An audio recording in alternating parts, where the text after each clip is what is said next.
మీటింగ్తో ఉసూరు మనిపించారు. ఎన్నికల ముందు ఊరించడం, అధికారంలోకి వచ్చిన తర్వాత ఉద్యోగస్తులను ఉసూరు మనిపించడం. ఇది కాంగ్రెస్ యొక్క నీతి. నిన్నేం చెప్పిండ్రు? ఒక్క డిఏ ఇస్తాం, దానికి ఎన్ని కథలు. ఆ ఇచ్చిన ఒక్క డిఏకు మంత్రులతో సబ్ కమిటీ, ఐఏఎస్ అధికారులతో సబ్ కమిటీ, పెద్ద మనుషులతో ఒక సబ్ కమిటీ. పెద్ద మనుషులు అంటే అడ్వైజర్లు, కేశవరావు గారు అట్లా అడ్వైజర్లు ఉన్నారు. ఉద్యోగస్తులతో మాట్లాడనీకి, ఉద్యోగస్తులతో చర్చించి వాళ్ళ పిఆర్సి, వాళ్ళ డిఏలు, వాళ్ళ బకాయిలు చెల్లించడానికి ముచ్చటగా 3 కమిటీలు వేసిండ్రు. మంత్రులతో సబ్ కమిటీ, ఐఏఎస్ అధికారులతో సబ్ కమిటీ, పెద్ద మనుషులు అడ్వైజర్లతో ఒక సబ్ కమిటీ. ఏదో అంటారు చూడు, ఇంత కోడికి మసాలా శాంతాడంతా చేసి మూరడంతా చేసినట్టు చేసింది ఏమున్నదిరా నాయన అంటే ఒక్క డిఏ ఇచ్చారు. భారతదేశంలోనే 5 డిఏలు పెండింగ్ లో ఉన్న ఒకే ఒక్క రాష్ట్రం తెలంగాణ రాష్ట్రం. ఇలా ఒక డిఏ ఇవ్వడానికి 3 కమిటీలేంది, ముచ్చట్లేంది, 5 గంటల కేబినెట్ లో చర్చ ఏంది, ఆ ఒక డిఏ ఇచ్చుడేంది. పిఆర్సి ఊసేలేదు. ఉద్యోగస్తులకు మన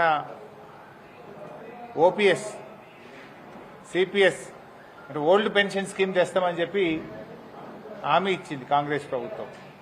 ఓపీఎస్ గురించి మాట్లాడరు, పిఆర్సి గురించి ప్రస్తావనే లేదు. ఒక్క డిఏ ఇస్తామని ఇంకా అదేదో పెద్ద గొప్ప పని చేసినట్టు ఇంకా చెప్పుకుంటా ఉన్నారు. ఇంకా రెండో డిఏ వచ్చే ఏప్రిల్ ఇస్తాడు, అప్పటికి ఇంకో 2 వస్తాయి. ఏడాదికి 2 డిఏలు వస్తాయి ఉద్యోగస్తులకు. నువ్వు కొత్తగా ఇచ్చేది ఏంటి? అప్పటి వరకు ఇంకా 2 వస్తాయి, మళ్ళీ 6 అవుతాయి, 5/6 అవుతాయి. అంటే ఇలా ఉద్యోగస్తులను రాచి రంపాన పెడుతున్నారు. ఉద్యోగస్తులను నిట్ట నిలువున ముంచుతున్నది కాంగ్రెస్ ప్రభుత్వం. మీరు 100 రోజుల్లో పిఆర్సీ అన్నారు, 500 రోజులైంది కదా నీ గవర్నమెంట్ వచ్చి. ఎందుకు పిఆర్సీ గురించి మాట్లాడరు? కేసీఆర్ గారి ప్రభుత్వం 73% పిఆర్సీ ఇచ్చింది. భారతదేశంలో అత్యధిక పిఆర్సీ ఇచ్చింది బీఆర్ఎస్ ప్రభుత్వం, 73%. ఒకసారి 43, ఒకసారి 30. మరి మీరెందుకు ఇవ్వలే పిఆర్సీ? ఆ రోజు ఇంకా మెరుగైన పిఆర్సీ ఇస్తాం, 100 రోజుల్లో ఇస్తాం, డిఏలు ఇస్తాం, బకాయిలు ఇస్తాం. ఏమైంది? ఆ రోజు అర్రాస్ పాట పాడింది. ఈరోజేమో కమిటీలు వేసి కాలయాపన చేస్తున్నారు. 3 కమిటీలు వేసి నువ్వు కొండందవి ఎల్కందవి పట్టినట్టు 3 కమిటీలు వేసి నువ్వు చేసింది ఏంది? ఒక డిఏనా? ఇప్పటికైనా బీఆర్ఎస్ పార్టీ డిమాండ్ చేస్తుంది, తక్షణమే 3 డిఏలు చెల్లించాలని ఉద్యోగుల పక్షాన బీఆర్ఎస్ డిమాండ్ చేస్తుంది. ఓల్డ్ పెన్షన్ స్కీమ్ మీరు ఇచ్చిన మాట ప్రకారంగా ఓపీఎస్ ను తీసుకురావాలని కోరుతున్నాము. తక్షణమే బీఆర్ఎస్ ఇచ్చిన దానికంటే ఎక్కువ ఉద్యోగస్తులకు ఇవ్వాల్సినటువంటి పిఆర్సీని ఇవ్వాలని మేము డిమాండ్ చేస్తున్నాము. మేము 43 ఇచ్చాం, మీరు అంతకంటే ఎక్కువ ఇవ్వండి, ఇస్తామన్నారు కదా. ఇలా ఉద్యోగస్తుల్ని ఏసీబీ కేసులు పెట్టి విజిలెన్స్ దాడులతోని రాచి రంపాన పెడుతున్నారు ఉద్యోగస్తులను, భయభ్రాంతులకు లోన్ చేస్తున్నారు ఉద్యోగస్తులను. ఇలా రాష్ట్రంలో అప్పులేని పంచాయతీ సెక్రటరీ లేడు. దుబ్బాకలో ఏ ఊరికైనా పోదాం, ఏ పంచాయతీ సెక్రటరీ కలిగింది. గవర్నమెంట్ నుంచి ₹1 రాక జీతం డబ్బుల నుంచి అప్పు తెచ్చి మిత్తికి తెచ్చి గ్రామ పంచాయతీలు ఇలా పంచాయతీ సెక్రటరీలు నిర్వహిస్తా ఉన్నారు. ఏ పంచాయతీ సెక్రటరీ కన్నా ₹1,00,000, 2 లక్షలు అప్పు. అసలు వాళ్ళకు ₹1 వస్తలేదు గ్రామ పంచాయతీ. ఊళ్ళోనేమో సర్పంచులు లేరు. ప్రజలు ఏమైంది? మోటార్ కాలిపోయింది సంగతి ఏందని సెక్రటరీ మీద పడుతుంది. బుగ్గలు కాలిపోయినాయి, బుగ్గలు ఎప్పుడు వేస్తామని సెక్రటరీని అడుగుతుండ్రు. గ్రామ పంచాయతీలో చూస్తేనేమో 0.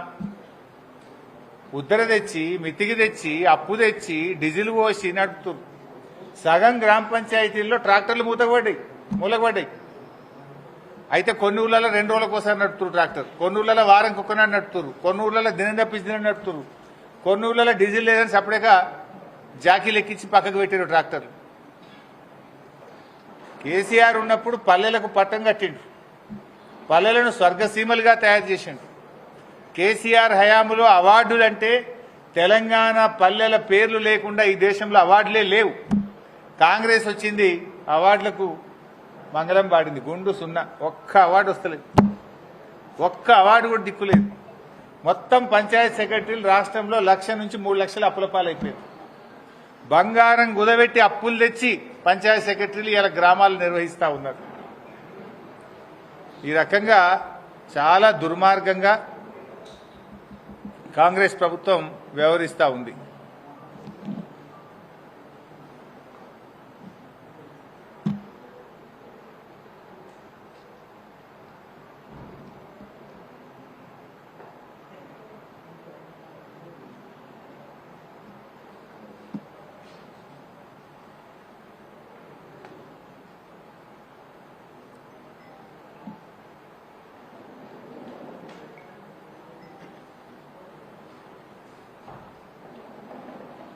ఇప్పుడే ఉత్తమ్ కుమార్ రెడ్డిది ఒక చిట్ చాట్ అయినట్టుగా వార్త వస్తూ ఉంది. దాని మీద కూడా నేను కామెంట్ చేస్తా. ఆయన ఏదో చిట్ చాట్ పెట్టిండు హైదరాబాద్లో.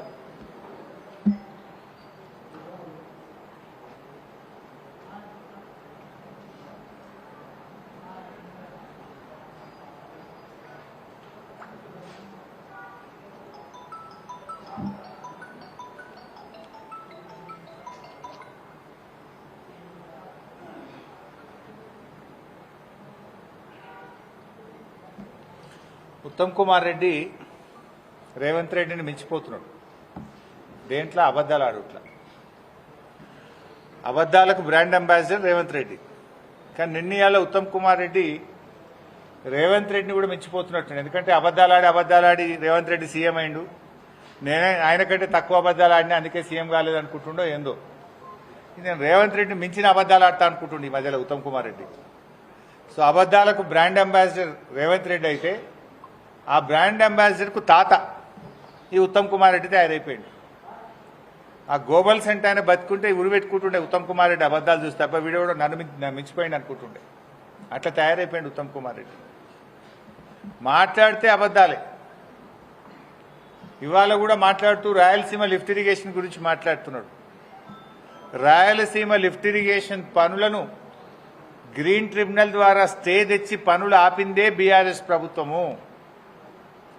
రాయలసీమ ఎత్తిపోతల పథకాన్ని అపెక్స్ కమిటీ ఎజెండాలో పెట్టాలని అపెక్స్ కౌన్సిల్లో ఆ ఎజెండాలో పెట్టించి కేసీఆర్ గారు స్వయంగా రాయలసీమ ఎత్తిపోతల పథకం అక్రమ ప్రాజెక్టు, దీన్ని నిలిపివేయాలని అపెక్స్ కౌన్సిల్లో గొంతెత్తి ప్రశ్నించిందే కేసీఆర్. ఇవాళ రేవంత్ రెడ్డి, ఉత్తమ్ కుమార్ రెడ్డి ఇద్దరు కూడా చంద్రబాబుకు దాసోహం అయిపోయింది. రేవంత్ రెడ్డి గురుదక్షిణ చెల్లించుకుంటుండు. ఉత్తమ్ కుమార్ రెడ్డి కూడా భార్యాభర్తలు ఇద్దరు పోయి విజయవాడకు పోయి విజయవాడలో చంద్రబాబు గారిని కలిసి బజ్జీలు తినొచ్చిండు. అప్పటి నుంచి నేను కూడా అగనెస్ట్ మాట్లాడతలేడు. కృష్ణా నదీ జలాల్లో 10 ఏళ్ల రాష్ట్ర చరిత్రలో ఎప్పుడూ కూడా వాడనంత తక్కువ నీళ్లు వాడింది ఈ సంవత్సరం కాంగ్రెస్ ప్రభుత్వం. కిందికి నీళ్లు వదిలింది. మొత్తం ఆంధ్రాకు దాసోహం చేసి ఖమ్మం, నల్లగొండ, మహబూబ్ నగర్ జిల్లాల్లో పంటలు ఎండబెట్టింది కాంగ్రెస్ ప్రభుత్వం. క్రాప్ హాలిడే ప్రకటించింది కాంగ్రెస్ ప్రభుత్వం. ఈ సంవత్సరం మనకు తాత్కాలిక కేటాయింపుల ప్రకారం ఇచ్చిన నీళ్ల కంటే 65 టీఎంసీల నీళ్లు తక్కువగా వాడిన చేతగాని దద్దమ్మ ప్రభుత్వం కాంగ్రెస్ ప్రభుత్వం. ఇలా 65 టీఎంసీలు తక్కువ వాడడం అంటే 6,50,000 ఎకరాలకు పంటకు నీళ్లు ఇవ్వకపోవడమే. ఉన్న హక్కును, ఉన్న తాత్కాలిక కేటాయింపుల్ని కూడా వాడుకోకుండా ఆంధ్రాకు నీళ్లు వదిలింది నువ్వు కాదా ఉత్తమ్ కుమార్ రెడ్డి? దీనికి ఎందుకో సమాధానం చెప్పవు. చెంపలేసుకొని ముక్కు నేలకు రాయి. 65 టీఎంసీల నీళ్లు మన హక్కును వినియోగించుకోలేని చేతగాంతనం నీది, ఫెయిల్యూర్ నీది. ఇవాళ గోదావరి బనకచెర్ల ప్రాజెక్టు మీద నిన్న ప్రెస్ వాళ్ళు అడుగుతారు మన ఉత్తమ్ కుమార్ రెడ్డి అంటుండే ఇంకా ప్రిపేర్ కాలే. వెనకట కేసీఆర్ గారు అసెంబ్లీలో ప్రజెంటేషన్ ఇచ్చిండు. అసెంబ్లీలో ప్రజెంటేషన్ ఇస్తే ఉత్తమ్ కుమార్ రెడ్డి లేచి అరే మేము ప్రిపేర్ అయ్యి రాలేదు అంటాడు. ఏది అసెంబ్లీలో మాట్లాడమంటే మైక్ ఇస్తే స్పీకర్ గారు నేను ప్రిపేర్ అయ్యి రాలేదని లేచిపోయింది ఆ రోజు అసెంబ్లీలోకి. నిన్న ఉత్తమ్ కుమార్ రెడ్డి గారిని గోదావరి బంకచెర్ల మీద ఏమైతుంది అంటే ఇంకా నేను స్టడీ చేయలేదు, స్టడీ చేసి మాట్లాడుతా అంటాడు. నువ్వు నీటిపారుదల శాఖ మంత్రివా ఏంటిది? నువ్వు స్టడీ చేయకుండా ఉంటావు. స్టడీ చేయలేదంటే నువ్వు ఎంత బాధ్యత రహిత్యంగా ఉన్నావు. రాష్ట్రానికి సంబంధించిన అతి ముఖ్యమైన గోదావరి జలాలకు సంబంధించిన ఇష్యూ మీద స్టడీ చేయలేదని మాట్లాడతారు. నిన్న కేబినెట్లో గోదావరి బంకచెర్ల మీద మాట్లాడతారు, ఏదో గట్టిగా స్పందిస్తారని మేము ఆశించినాం. టైం దొరకలేదట, నెక్స్ట్ మీటింగ్లో మాట్లాడతారట. పేపర్లలో ఏమొచ్చిందంటే గోదావరి బంకచెర్ల మీద మాట్లాడడానికి టైం దొరకలే, మళ్ళా మీటింగ్లో మాట్లాడతారట. అంటే రాష్ట్రానికి సంబంధించి ఇంతకంటే ముఖ్యమైన అంశం ఇంకోటి ఉంటుందా? ఏం మాట్లాడినారు 5 గంటలు? కమిషన్ల గురించో, పర్సంటేజ్ల గురించో, హైకమాండ్కి పంపే మూటల గురించి మాట్లాడుకున్నారా? 400 టీఎంసీల గోదావరి జలాలను అక్రమంగా ఆంధ్రప్రదేశ్ ఏ అనుమతులు లేకుండా తరలించకపోతుంటే గుడ్లప్పగించుకొని చూస్తారా? సుప్రీంకోర్టుకు పోయి ఆపే బాధ్యత లేదా? కేంద్ర మంత్రి మీద ఒత్తిడి తేరా? నీతి ఆయోగ్ మీటింగ్ లో ముఖ్యమంత్రి ప్రధానమంత్రిని ఎందుకు ప్రశ్నించలేదు? మేము సూటిగా అడుగుతా ఉన్నాం. ఇంతకంటే ఇంపార్టెంట్ అంశం ఏముంటది? దీని మీద ఎందుకు స్పందించలేదో ఇలా ఉత్తమ్ కుమార్ రెడ్డి గారు సమాధానం చెప్పాలి. It's an important issue. 400 టీఎంసీల నీళ్లు ఇలా అక్రమంగా అపెక్స్ కమిటీ అనుమతి లేకుండా, అంతర్రాష్ట్ర అనుమతి లేకుండా, తెలంగాణ అనుమతి లేకుండా, గోదావరి ట్రిబ్యునల్ అనుమతి లేకుండా ఇలా రాత్రికి రాత్రి వాళ్ళు ప్రాజెక్టులు కట్టిపడేస్తున్నారు. దీని మీద ఎందుకు మీరు స్పందిస్తలేరు? అపెక్స్ కమిటీ కౌన్సిల్ పెట్టాలని ముఖ్యమంత్రి గారు ఎందుకు కేంద్ర మంత్రికి లేఖ రాయడం లేదు? ఎందుకు ముఖ్యమంత్రి గారు మౌనంగా ఉంటున్నారు? చంద్రబాబు నాయుడు అంటే మీకు ఎందుకు లాగులు దడుస్తున్నాయి? చంద్రబాబు నాయుడిని ఎదిరించే దమ్ము సత్తా మీకు లేదా? అపెక్స్ కౌన్సిల్ మీటింగ్ పెట్టమని చెప్పి అడగరా మీరు? ఎందుకు సుప్రీంకోర్టుకు వెళ్లరు? ఎందుకు ప్రధానమంత్రిని నీతి ఆయోగ్ మీటింగ్ లో ప్రశ్నించరు అని మేము అడుగుతా ఉన్నాం. ఇవన్నీ చూస్తా ఉంటే వీళ్ళు బాధ్యత లేకుండా వ్యవహరిస్తా ఉన్నారు. పూర్తిగా ఆంధ్రప్రదేశ్కు దాసోహం అయిపోయింది. ఇలా మేము ప్రశ్నిస్తున్నాం. 2 నెలల నుంచి బీఆర్ఎస్ పార్టీ ప్రశ్నిస్తూ వచ్చింది. చివరికి మేము సుప్రీంకోర్టుకు మేమే వెళ్తాం. రాష్ట్ర ప్రభుత్వం చేతగాకపోతే, రాష్ట్ర ప్రభుత్వం స్పందించకపోతే బీఆర్ఎస్ పార్టీ సుప్రీంకోర్టుకు పోయి అయినా సరే బనకచెర్లను ఆపుతాం, తెలంగాణ ప్రయోజనాలు కాపాడతామని చెప్పాం. ఇప్పటికి కూడా కట్టుబడి ఉంటాం. ఏం చేస్తుంది రాష్ట్ర ప్రభుత్వం? ఒకవైపు కేంద్ర ప్రభుత్వం ఏమో ఏ అనుమతులు లేకుండా డబ్బులు ఇస్తున్నారు, అడిషనల్ ఎఫ్ఆర్బిఎం ఇస్తున్నారు, 40,000 కోట్లు కేంద్ర ప్రభుత్వం ఇస్తామని చెప్తా ఉంటే ఈ రాష్ట్ర ప్రభుత్వం నిమ్మకు నీరెత్తినట్టుంది. దున్నపోతు మీద వాన పోసినట్టే పడ్డట్టే ఉన్నది. అంటే లేఖలు రాసి చేతులు దులుపుకుంటున్నాడు ఉత్తమ్ కుమార్ రెడ్డి. లేఖలు కాదు, అయితే ప్రశ్నించండి, నిలదీయండి, లేదంటే అఖిల పక్షాన్ని కేంద్ర ప్రభుత్వం దగ్గర తీసుకుపోండి, ధర్నా చేద్దాం పండి, జంతర్ మంతర్ కాడ అందరం కలిసి నిలదీయండి, సుప్రీంకోర్టు పోండి. ఎందుకు పోతలేరు? ఇంకేదో మాట్లాడుతున్నాడు. ఇలా కృష్ణా నదిలో మన న్యాయమైన వాటా వాడకుండా కిందికి నీళ్లు వదిలి తెలంగాణ నోళ్లు కొట్టింది మీరు. 65 టీఎంసీల నీళ్లు ఆంధ్రాకు అధికంగా అప్పజెప్పింది మీరు. గోదావరి బనకచెర్ల కడుతుంటే గుడ్లప్పగిచ్చి చేతులు కట్టుకొని చేష్టలుడిగేటట్టు చేస్తున్నది మీరు. ఇవాళ Srisailam right branch canal lining జరుగుతుంటే దాన్ని కూడా నిలువరించలేకపోతున్నది మీరు. ఆనాటి బీఆర్ఎస్ ప్రభుత్వం Srisailam right branch canal lining పనులను ఆపిచ్చింది. మేము ఆనాడు ఆపిచ్చినాం. ఇవాళ మీరు వచ్చి మళ్ళీ స్టార్ట్ చేపిస్తున్నారు. ఇవాళ లైనింగ్ పూర్తయితే రోజుకు 90,000 టీఎంసీల నీళ్లు పోతాయి. ఇవాళ తక్షణమే Srisailam right branch canal lining పనులను నిలిపివేయించాలి.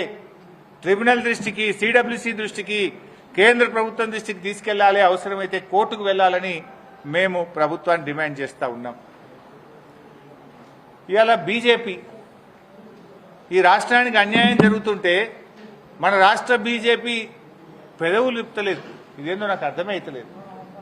గోదావరి బనకచెర్ల మీద బీజేపీ పెదవులు ఎందుకు మూసుకుంటున్నది? చీటికి మాటికి ఒంటికాలి మీద లేసే బీజేపీ నాయకుల్లారా, బీజేపీ కేంద్ర మంత్రుల్లారా, గోదావరి బనకచెర్ల మీద మీ పెదవులు ఎందుకు మూసుకుంటున్నారు? తెలంగాణ నోరుగొట్టి అక్రమంగా తెలంగాణ నీళ్లను మళ్లించకపోయే ప్రయత్నం ఆంధ్రప్రదేశ్ చేస్తుంటే ఈ రాష్ట్రం నుంచి ఉన్న కేంద్ర మంత్రులు ఎందుకు స్పందించడం లేదు? ఇలా ఈ రాష్ట్ర ప్రయోజనాలు బీజేపీకి పట్టవా? ఇలా 3 విషయాలు చాలా ప్రధానంగా ఉన్నాయి. ఒకటి, గోదావరి బనకచెర్ల వల్ల శాశ్వతంగా గోదావరి జలాల్లో తెలంగాణ వాటా కోల్పోయే ప్రమాదం ఉంది. 2, Srisailam right branch canal lining ను తక్షణమే నిలిపివేయండి. దానికి ఏ అనుమతులు లేవు. అది అక్రమ ప్రాజెక్టు. అది పూర్తయితే రోజుకు 90,000 క్యూసెక్కుల చొప్పున మొత్తం శ్రీశైలం ఖాళీ చేస్తారు. రేపు నాగార్జున సాగర్ కు నీళ్లు రావు. నాగార్జున సాగర్ ఎడమ ఆయకట్టుకు నీళ్లు రావు. హైదరాబాద్కు తాగునీళ్లు రాని పరిస్థితి ఏర్పడుతుంది. బీజేపీ ఎంపీలారా, కేంద్ర మంత్రులారా, కళ్ళు తెరవండి. ఇలా కృష్ణా నదిలో ఈ రాష్ట్ర ప్రభుత్వం చేతగాక 65 టీఎంసీలు కిందికి వదిలితే కేంద్ర ప్రభుత్వ ఆధీనంలో ఉన్న కేఆర్ఎంబీని కేంద్ర మంత్రులు ఎందుకు అడుగుతలేరు? ఎవరి బాధ్యత? తెలంగాణ వాటా తెలంగాణకు దక్కేటట్టు చూడాల్సిన బాధ్యత కేంద్ర ప్రభుత్వ చేతుల్లో ఉన్న కేఆర్ఎంబీ చూడాలి. మరి కేఆర్ఎంబీ చూడదాయే, ఈ రాష్ట్రం నుంచి ఉన్న కేంద్ర మంత్రులు అడగరాయే. దీని మీద స్పందించండి. ఇలా రాష్ట్రంలో 3 ప్రధానమైనటువంటి అంశాలు. నీటిపారుదల రంగంలో ఆంధ్రప్రదేశ్ వల్ల తెలంగాణకు అన్యాయం జరుగుతుంది. ఒకటి, కేఆర్ఎంబీ కళ్ళు మూసుకొని ఆంధ్రప్రదేశ్కు దాసోహమై చంద్రబాబు అడుగులకు మడుగులొత్తుతున్నది కేఆర్ఎంబీ. మరి ఆ కేఆర్ఎంబీని సరిచేసి, కేఆర్ఎంబీని సెటరైట్ చేసి తెలంగాణకు న్యాయబద్ధంగా వచ్చే నీళ్లను వచ్చే విధంగా చూడే బాధ్యత మీకు లేదా? Srisailam right branch canal lining పనులు, అక్రమ ప్రాజెక్టు పనులు ఆపే బాధ్యత మీకు లేదా? ఎలాంటి అనుమతులు లేకుండా అక్రమంగా కడుతున్నటువంటి గోదావరి బనకచెర్లను ఆపే బాధ్యత మీకు లేదా అని నేను బీజేపీ ఎంపీలను కూడా ఈ సందర్భంగా కేంద్ర మంత్రులను ప్రశ్నిస్తా ఉన్నా. సో ఉత్తమ్ కుమార్ రెడ్డి గారు, ఉత్త ప్రగల్భాలు మాను, చిల్లర మాటలు మాను. నువ్వు తక్షణమే గోదావరి బనకచెర్ల ప్రాజెక్టును ఆపే ప్రయత్నం చేయి. అవసరమైతే అఖిల పక్షాన్ని ఢిల్లీ తీసుకెళ్ళు, లేదంటే సుప్రీంకోర్టు మెట్లు దొక్కు. కేసీఆర్ గారు కృష్ణానదిలో మన న్యాయమైన వాటా రావడానికి సుప్రీంకోర్టుకు వెళ్లి కేంద్ర ప్రభుత్వం మెడలు వంచి సెక్షన్ 3ని ఇలా సాధించిండ్రు అంటే కేసీఆర్ ఆయన పోరాటం వల్ల కోర్టుకు వెళ్లి కేంద్రం మీద ఒత్తిడి పెట్టి సెక్షన్ 3ని తెచ్చిండు కేసీఆర్. నువ్వేం చేస్తావు ఆ పని? ఎందుకంత భయపడుతున్నావు చంద్రబాబు నాయుడుకు?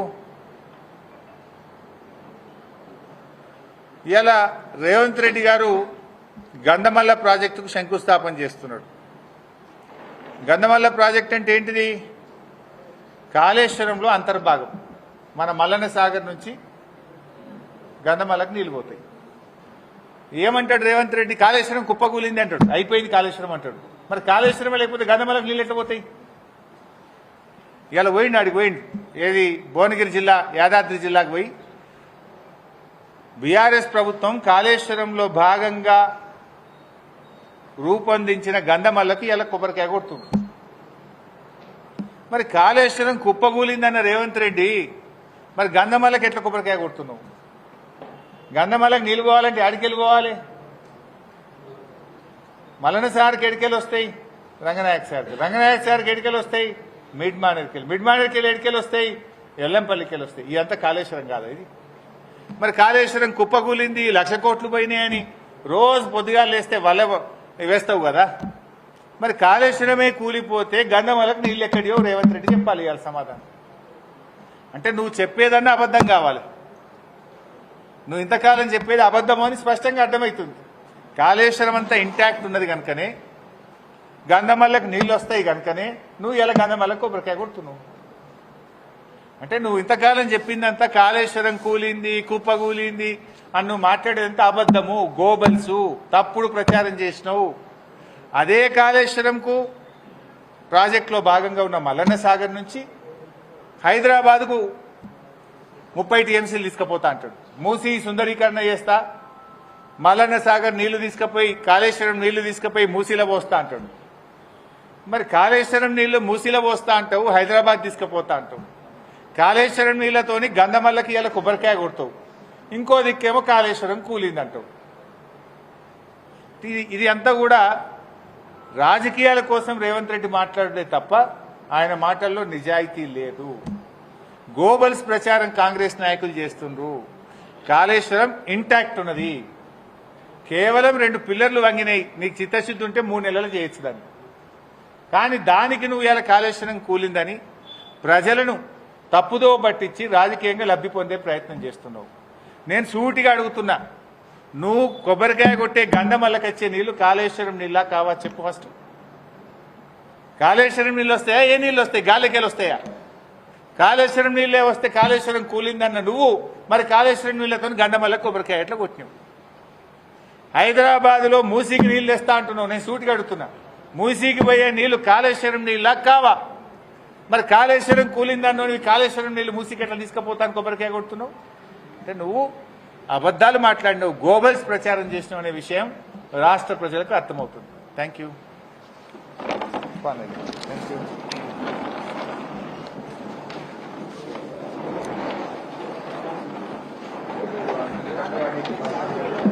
నిన్న కేబినెట్ మీటింగ్ పెట్టి ఎంతో ఆశతో ఎదురు చూసిన రాష్ట్ర ప్రజలను, ఉద్యోగస్తులను తీవ్ర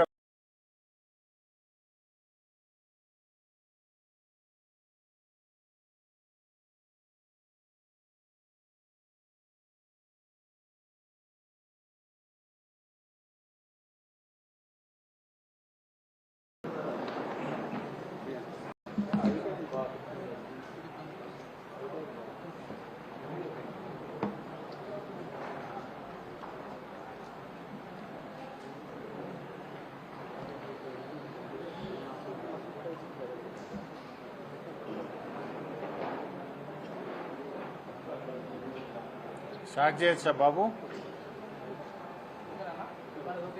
అందరు వచ్చిండ్రా? ఇంకెవరన్నా తింటుండ్రా? వెనకకున్నారా?